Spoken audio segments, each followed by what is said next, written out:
My family used to laugh behind my back. For 15 years, I let them believe I was broke, just the weird one with no real job. Until they boarded a jet with my name on it, and everything changed. They called me the family failure for 15 years, till the day they stepped onto my private jet and realized I was a billionaire. Subscribe for more stories, where the underestimated rise and the tables finally turned. My fingers trembled with a mix of fury and anticipation as I stared at the invitation, its smug tone a silent taunt from a family who'd written me off. The invitation to the annual Hayes family barbecue sat unopened on my marble kitchen counter, the bold red script catching the glow of the Nevada sunrise through my glass walls. After 15 years of silence, distance, and deliberate invisibility, it was all about to unravel. And not because I wanted it to. I glanced at my phone, rereading the headline that changed everything. Forbes, 32 under 42, Nora Hayes blockchain empire valued at $6 billion, $300 million, 0 cents. The article drops tomorrow, one day before the reunion. So much for staying under the radar. Hayes, my assistant's voice came through the intercom. Your brother Ethan is on line one again. Of course, he'd been calling ever since the media blast hit. His voice had been laced with suspicion, as if he sensed the ground shifting beneath him. I sighed and picked up. Hi, Ethan. What the hell, Nora? He barked. I just got off the phone with CNBC. CNBC. They asked me how it feels to be the brother of a billionaire. You want to explain something to me? His words stung, not because they were new, but because they echoed years of their disdain. I stared out at the desert skyline from my Las Vegas penthouse. Guess you'll find out with everyone else. Cut the crap, his voice sharpened. You let us believe you were broke for years. Mom thought you were couch surfing. Worried, were they? I said, half laughing. You mean all those lectures about how I was throwing away my future? The sarcasm, the helpful suggestions to go work for Uncle Greg's car dealership? They were just trying to help? No, they were trying to mold me, and you let them. Sidon, God moment knows, the golden child, Yale MBA, joined Dad's law firm at 25, never questioned anything. How long? He finally asked. His question wasn't curiosity. It was a challenge, daring me to confess. I walked over to the balcony, watching one of my 3 porches pull into the driveway below. Remember when I moved into that rundown apartment near Reno? Ethan paused. Yeah, when you started that crypto stuff. That was 15 years ago. He didn't say anything else, and he didn't have to. That's right, I said, aloud to no one, smirking. Everyone thought I was insane for tossing aside an economics degree to play with code, as Dad used to say, but what none of you knew was that I'd already sold my first blockchain protocol for $820,000, 0 cents back then. Ethan had sounded stunned earlier. Yep, and 6 months later, I sold another batch for $300,000, 0 cents. By the time Dad was announcing over Easter dinner that I was just figuring things out, I had already passed the $2 million, 0 cents mark. I could picture Ethan now, eyes squinting, doing the math. But you still borrowed money from Mom and Dad for rent. You drove that beat-up Nissan until last year. I actually laughed. I never borrowed money, Ethan. I asked them to invest in me, in my company. They refused, loudly. And that Nissan? A choice, just like this Las Vegas penthouse and the Citation X parked at a private hangar downtown. Private jet? He had whispered, voice cracking. How rich are you exactly? I could hear the disbelief cracking through his carefully composed tone. It was the first time I'd heard him falter, and it fueled a fire I'd kept buried for years. I thought back to all those dinners where I was the invisible one, the sweet but broke sibling. Our youngest, Leela, used to theatrically cover the bill, sighing about how tough things must be for me. Forbes will print $9 billion, 0 cents, I said, but that's modest. The real figure is closer to $13 billion, 0 cents. The sound Ethan made was somewhere between a gasp and a small scream. I've got to jump into a board meeting, I added casually. See you at the reunion. Click. I turned toward the intercom. Megan, is everything ready? Yes, Miss Hayes, she said. Jet is fueled, Mercedes fleet is scheduled to pick up each family member, the venue has been secured, private island confirmed, and all NDEs are signed. Perfect. I picked up the reunion invitation again. For 15 years, I'd let them box me in. The weird one, the dreamer, the financial disappointment. But this time they'd see the real me. I clutched the invitation, my resolve hardening with every memory of their pitying glances. My phone buzzed. Lila? OMG Nora, this Forbes thing. Tell me it's a prank, what is going on? I smiled and left her unread. Funny how the quiet ones always surprise them. Lila, who loved to brag about how she made it in corporate marketing while her artsy older sister was still finding herself. Her text now felt like a desperate grasp for control. The intercom buzzed again. Miss Hayes, both your parents are on the line. I didn't miss a beat. Tell them I'm in a meeting. I glanced at my Patek Philippe watch. And Megan, call the helipad. I think I'll take the chopper to the board meeting today. As I gathered my things, tablet, sunglasses, notes for the next pitch deck, my mind drifted back to the day everything changed. The day I decided to keep my success a secret 15 years earlier. Blockchain coding isn't real work, Nora.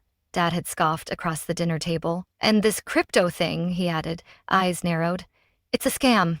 No one in their right mind is going to pay for digital nonsense. I was 23, fresh out of Princeton, sitting at Saturday brunch in my parents' San Diego estate, trying to explain a vision they didn't want to hear. Their dismissal cut deeper than I'd ever admit, each word a blade carving my resolve. They hadn't paid for an Ivy League education so I could play with code. Actually, Dad, I just sold my first protocol for enough, he snapped, cutting me off. You either come work at the firm like we planned, or you're on your own. No support, no safety net, just a cold cut-off. My mother gave me her trademarked patronizing smile, reaching across the table to pat my hand. Honey, we're just worried. You need structure, something stable, a real career. I looked around the table. Dad's stern glare, Mom's polite pity, Ethan's silence, and Lila's smirk. That was the moment. I didn't tell them about the $70,000 0 cents I'd already made, or the 3 tech firms courting me, or the 3 fact-cut firms emailing me daily. You're right, I said, standing. I'll figure it out on my own. I left that table with a vow to prove them wrong, no matter the cost. 2 weeks later, I moved into a shoebox studio in Reno. They assumed I was broke, too stubborn to ask for help, but I was quietly building a digital empire. Year 1, brutal. 18-hour days, code, software, networking, sleepless ambition. My first major protocol, Quantum Ledger, sold out in 6 hours, total earnings $1,800,000. 0 cents. I reinvested every cent, hired engineers, built platforms, revolutionized what digital ownership meant. But every time I visited home, same Nissan, faded jeans, quiet smile. Let me help with rent, Mom would say. No thanks, I'd reply. I'm doing just fine. And I was more than fine. By the end of that first year, my network had crossed $15 million, 0 cents. But to my family, I was still just Nora, the idealistic sister who wasted her potential. Their ignorance was my armor, but it burned to wear it. Now, 15 years later, as I stepped into my private helicopter on the roof of my Las Vegas building, I thought about how the little white lie had grown into $1 billion secret, and in one day everything would change. My phone buzzed again, a text from Dad. We need to talk. His words carried the same condescending weight they always had. I smirked and turned off the phone. He'd have to wait. After 15 years of condescending comments and backhanded concern, they were finally about to learn the truth, and I was going to make sure they never forgot it. The Forbes article dropped at exactly 8 a.m. I was already up, black coffee in hand, laptop open in my sleek home office, a wall of monitors lighting up with chaos in real time. Blockchain disruptor. How Nora Hayes quietly built a $13 billion 0 cent empire. Right under the headline, a photo I personally approved. Me in front of my best-selling blockchain platform wearing a custom couture outfit worth more than Lila's annual salary. The article didn't just reveal my wealth. It mapped out the empire I'd built in silence. The tech platforms, the partnerships, the auctions, the investors. Each word in the article was a brick in the wall I'd built to shield my truth. My phone erupted. Lila. Wait, is this real? $13 billion, 0 cents. Ethan, I told you something was up yesterday. Mom. Nora, sweetheart, please call me Dad. This has to be a mistake, a misprint. Clara. Is our Nora the Nora Hayes? I muted the chat and checked my inbox. Dozens of interview requests, investment pitches, TED Talk invites. But one email stood out, from my dad's longtime business partner, Victor Lane. Nora, I believe there may be strategic value in exploring synergies between Hayes Interactive and Lane Capital. I understand your father may have had past reservations, but I assure you, we're open to evolving. I actually laughed out loud. 3 years ago, I pitched them a collaboration. Victor looked me dead in the eye and said, "We don't gamble on internet gimmicks." His rejection had fueled my drive to outshine them all. My intercom buzzed. "Miss Hayes, your mother is in the lobby. She's quite insistent." I pulled up the security feed. There she was, Eleanor Hayes, impeccable as ever in her tailored Chanel, arguing with security like her life depended on it. "Let her up," I sighed. Time to face the first ripple of the storm. My heart raced, knowing this confrontation would set the tone for the reunion. Overlooking the Nevada mountains, sunlight pouring through glass walls and a Hearst original hanging behind me worth more than my parents' entire house. "Nora," my mother whispered, her voice shaking as she stepped fully into the penthouse. What is all this?" "This is my real home, Mom," I said calmly, handing her a steaming cup of coffee. "Not the modest little condo I keep for family drop-ins." She wandered toward the floor-to-ceiling windows, her heels echoing against polished marble floors. "But how? When? How long have you been living like this?" 15 years, I replied, leaning on the kitchen island. "Since the night you and Dad said blockchain coding was a phase, something no one would ever take seriously." She turned slowly, her perfectly done-up face now clouded with confusion and something else I couldn't quite place. Guilt, perhaps? But I wasn't here to absolve her. "But we saw you struggling, the tiny apartment, that old Nissan asking for rent help." I gave a dry smile. "I never asked for rent help. I asked you both to invest in my company. There's a difference. And the apartment, the car, are all part of the illusion. I played the role you believed. The broke dreamer, the lost one, that was the only version of me you ever accepted." Her lips parted in disbelief. "You lied to us, Nora. For 15 years. "No," I said quietly. "I just didn't correct the story you all chose to believe. You were so sure I was failing, you never looked deeper." Their blindness had been my greatest weapon, but it came at a cost. She sank slowly into one of my custom leather chairs, her posture collapsing. For the first time in years, she looked her age. "Does anyone else know?" "Just Ethan," I said. "He found out when the press release went out. I think he tried to warn you." She nodded. "He called your father, said it must be a mistake, some other Nora Hayes." I walked to my desk and handed her a folder. "Here's the proposal I gave Dad 3 years ago. If he'd invested the $1,500,000 0 cents I asked for, his share would be worth over $100 million 0 cents today." Her hands trembled. "He said you were looking for a handout," she whispered, "that your code had failed. And you believed him." She didn't answer. "Did any of you ever come to one of my product launches? Google my name? Nothing." I turned back to the window, watching the city buzz below.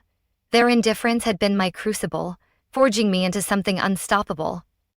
The family reunion, still on by the way, but I changed the location. I bought out the entire resort, too public. Everyone will be picked up by Mercedes, flown on my jet, and will be celebrating on my private island. "Your island?" my mother echoed, her voice barely above a whisper. "In the Maldives," I said casually. "I bought it last year after closing my first $1,500,000,000 cents deal." I turned to face her fully.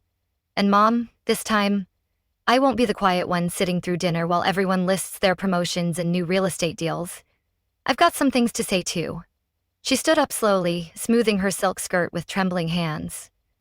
"Your father, when he sees all of this," her voice faltered, "he'll have no choice but to admit it, that his daughter, his coder daughter, built something bigger than anything in the Hayes legacy." I smiled gently. "And Mom, that's just the beginning." This wasn't just a reveal. It was a reckoning. I walked her to the elevator, pausing just before the doors opened. "Oh, and one more thing. Remember that Ferrari you've always wanted, the one Dad says is too impractical?" She looked at me, puzzled. "I bought 3 of them last month," I said with a shrug. "Just because I could." The doors slid closed on her stunned expression. As soon as she was gone, I hit the intercom. "Megan, is everything in place for the reunion?" "Yes, Miss Hayes," she replied smoothly. "Island staff are fully briefed. Each guest will receive a personalized folder documenting every investment offer they declined over the years, along with current valuations. The video timeline of your achievements is finalized and queued for the welcome dinner." Excellent. I picked up my phone, opened the family group chat, and typed a single message. "Looking forward to seeing everyone at the reunion. Dress appropriately for a private island. Transportation will be provided." Then I refreshed the stock dashboard on my laptop. My company's value had surged since the Forbes article hit, another $1,500,000,000. 0 cents added to my net worth before sunrise. I thought of my father, probably in his office right now, trying to process how the daughter he dismissed had quietly become one of the wealthiest women in America. I thought of Lila, still bragging about her 6-figure salary in Miami Beach house, blissfully unaware I could buy her entire life with a week's interest. This reunion, it was going to be unforgettable. Every detail was a calculated move to dismantle their illusion. My phone buzzed again, a message from Dad. "We need to talk before the reunion. Some things are better discussed privately." I typed back, "Everything will be discussed at the reunion, Dad. Isn't that what reunions are for? Sharing our accomplishments?" Then I called Megan once more. "Have the design team repaint the helipad. Make sure my name is clearly visible from the air." "It's already done, Miss Hayes." "Anything else?" Megan asked over the line. I paused, thinking of 15 years of pity, mockery, and being branded the family disappointment. "Yes, have the Forbes article framed and hung in every room on the island. I want it to be the first thing they see, no matter where they turn." It was my moment to rewrite the narrative they'd forced on me. As I ended the call, I caught my reflection in the glass. Calm, confident, wealthy beyond imagination, and, finally, ready to show them all who I really was. The countdown was over. The morning of the Hayes family reunion arrived, clear and bright. I stood on the private runway of my Las Vegas airfield, watching as 3 black Mercedes pulled in, one after another. They had arrived. The doors opened. First came my father, still upright, still sharp-eyed. My mother followed, more subdued than usual after our conversation days earlier. Ethan, Lila, and a wave of aunts, uncles, and cousins trailed behind, their faces full of disbelief and veiled judgment. Their eyes betrayed a mix of envy and unease, sensing their world was about to shift. And there, waiting for them in the center of it all, sat my jet, sleek, white, gleaming, Hayes Interactive emblazoned in brushed silver along the fuselage. "Welcome, everyone," I said, letting my voice carry. "Hope the ride was comfortable." "Nora," my father said, stepping forward, trying to reclaim his usual authority. "This is a bit much." "The resort would have been just fine," I smiled. "The resort was too public, Dad. This reunion needed to be more meaningful. On my island." "Your what?" Lila muttered, clutching her Prada bag. "Of course you have an island." As they boarded the jet, I watched their eyes shift, soaking in the gold-trimmed interior, the original artwork, the Dom Perignon and crystal flutes. "Is that a real Basquiat?" Aunt Susan whispered.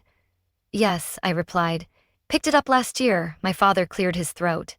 "Nora, maybe we should talk." "We will, when we land.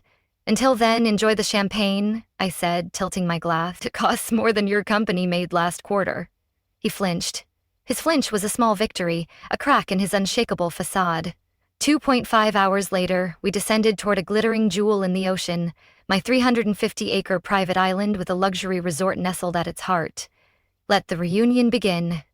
And there it was, visible from the sky, exactly as planned. My name, Nora Hayes, spelled out in letters so large and bold they could prostitute from orbit. "So, hi, what?" Lila gasped, misreading the name at first. Then her jaw dropped as we landed. I heard her whisper, "Of course she branded the helipad."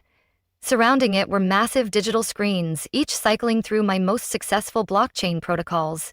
The sale prices prominently displayed: $3,200,000, 0 cents, $780 million, 0 cents, $13,500,000, 0 cents, $13,500,000, 0 cents, $13,500,000, 0 cents, $13,500,000, 0 cents. $13,500,000, 0 cents. $780 million, 0 cents. $780 million, 0 cents. $780 million, and $13,500,000. Even seen a slight of its one. Welcome to Hayes Island, I said, stepping onto the tarmac. My own little slice of paradise.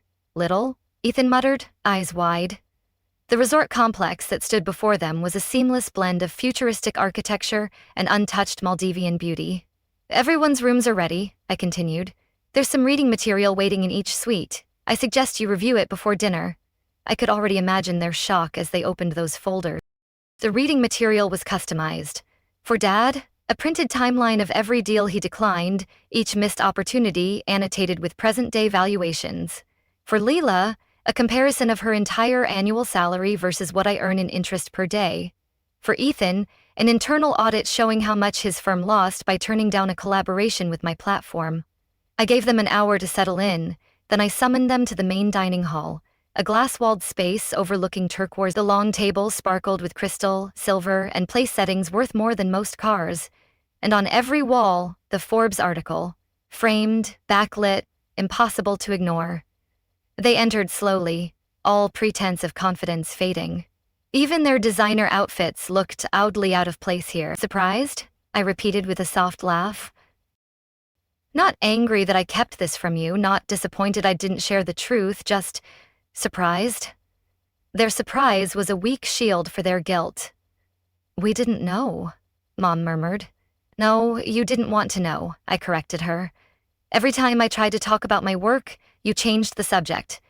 Every time I offered you a seat at the table, you dismissed me. But the apartment, Lila said, voice small. The Nissan. The times I picked up the check because I thought...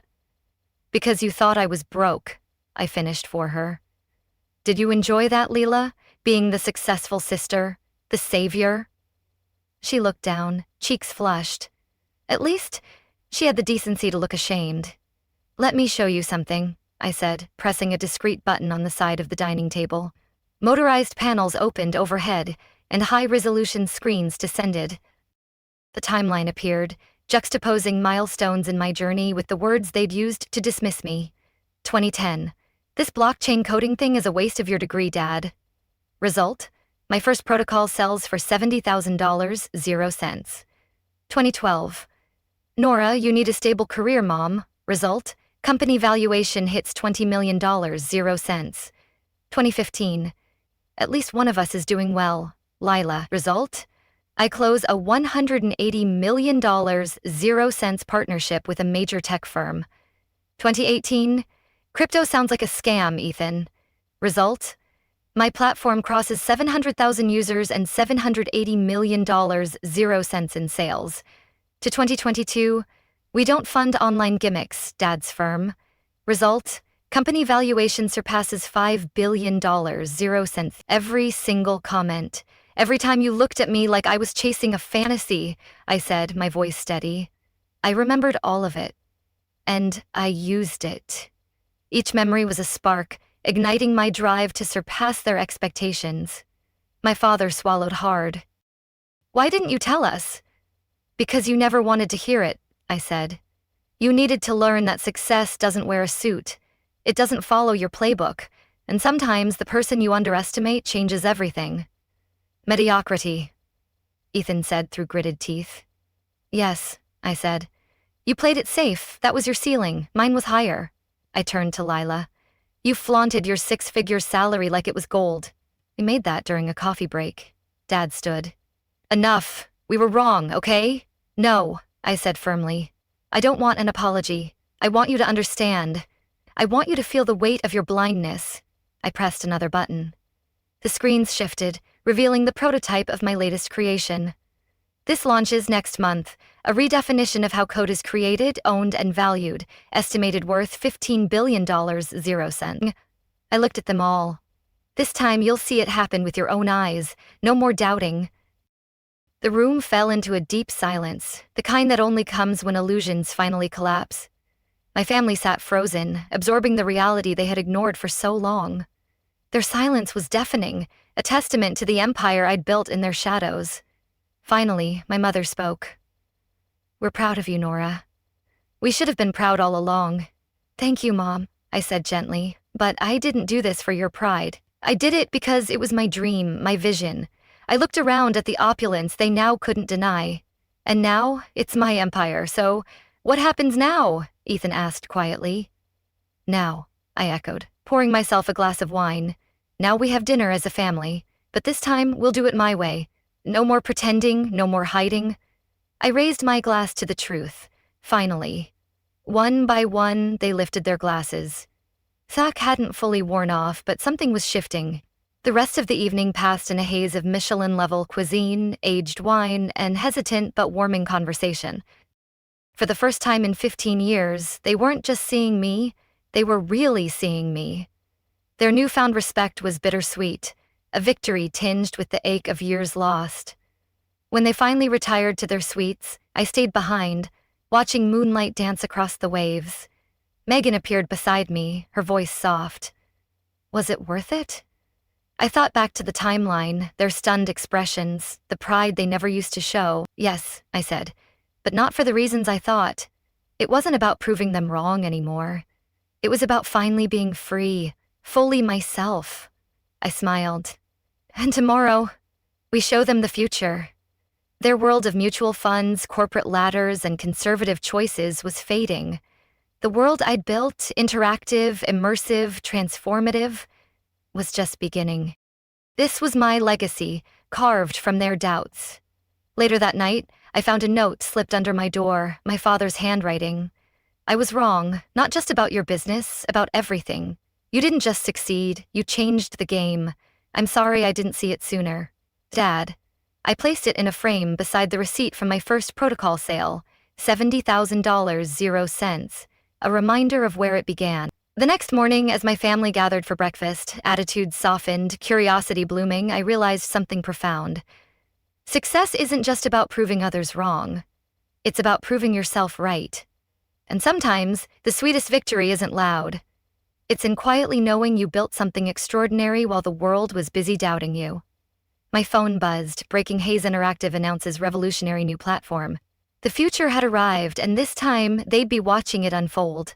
No more hiding, no more pretending, just success on my terms. Every headline was a vindication, every article a mirror reflecting my truth. If you've heard my story, I want to hear from you. Leave a comment below.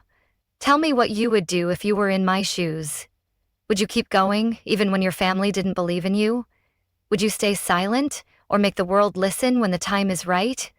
Your support means more than you think. Share this video if you believe in second chances, in building something powerful even when no one is watching, and don't forget to subscribe because this isn't just my story. It's for anyone who's ever been doubted, dismissed, or underestimated. And if you're chasing a dream right now, keep going. People may laugh, they may doubt you, they may call you crazy. Let them build quietly, grow, and when the time comes, let the results speak for themselves. You don't owe anyone an explanation for your vision, but someday you owe it to yourself to prove you were right all along. Because success, it's not about shouting the loudest. It's about being undeniable. Now, tell me below, what dream are you unwilling to let go of?